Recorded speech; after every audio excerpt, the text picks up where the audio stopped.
came and played here, I think. But it was 1963, if I remember, and I came to United in 1963 as well. And Paddy Crerand started in 1963. It was a big year for United. Well, I mean, George, the best player's ever been here by a mile. An absolutely fantastic footballer. Yeah. And I watched him playing for Northern Ireland as well. Yeah. Once saw him play against Scotland, Windsor Park, and he virtually played them on his own. Just the greatest footballer that this club's ever seen and is ever likely to see again. Yeah. Well, he could do everything. He was a wonderful dribbler. He could tackle. He could head, shoot. It was just exciting. Every time he got the ball, everybody was excited. He was a wonderful player, wonderful entertainer. As they used to say, well, there was nothing of him in Northern Ireland. They said there was nothing of him. He was just a wee man, but he had a big heart, great skill. He just had everything. Courage. Perfect footballer. Do you think George will ever be forgotten? Oh, of course not. Never. No. One of my memories of George is him walking down there with his boots over his shoulder. Not like the present day guys, you know, cosseted. He was one of the people. He was party to everything. He was a great fellow.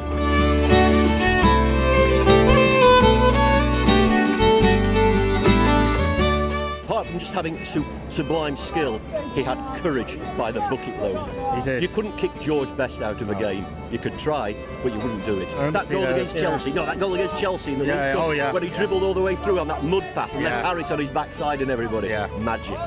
Yeah, I remember seeing a picture of his legs after a game. They're absolutely black and blue. And but he didn't flinch, you know, he just carried on playing. Fantastic, really. I mean, a real tribute to him. And he was also very clever and bright, which not everyone appreciates. He was an articulate man as well. And he never really, I think, lost his love for United, and particularly Matt Busby.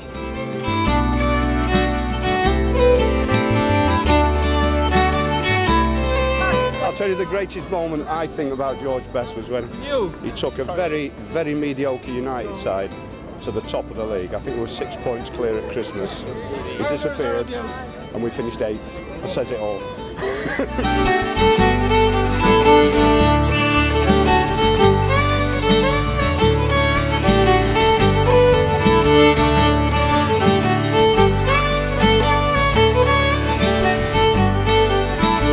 On the field, I don't think anybody can match him. Gascoigne, not even close. Ronaldo, maybe touching, but not really, because George Best had everything.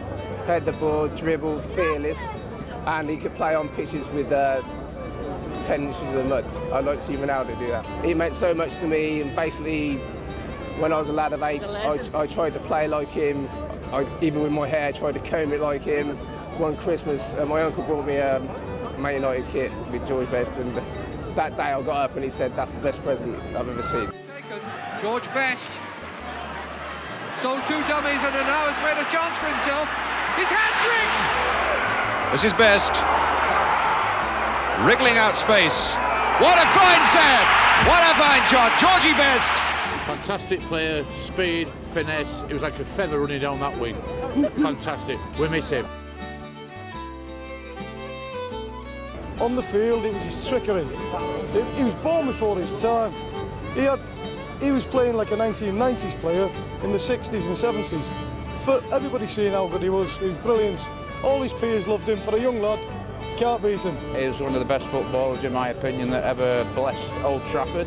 George, I've got to say, in all honesty, is the greatest footballer I've ever seen live. He'll never be forgotten. Yeah. And that's another reason why he'll never be forgotten. Yeah. If George wasn't so pretty, it could have been Ryan Giggs. Never forgotten. Never. Always remembered. It's all about George. George is the best. That's why he's called Georgie Best. Do you think he'll ever be forgotten around these parts? You'll have more chance of the sun not coming up tomorrow.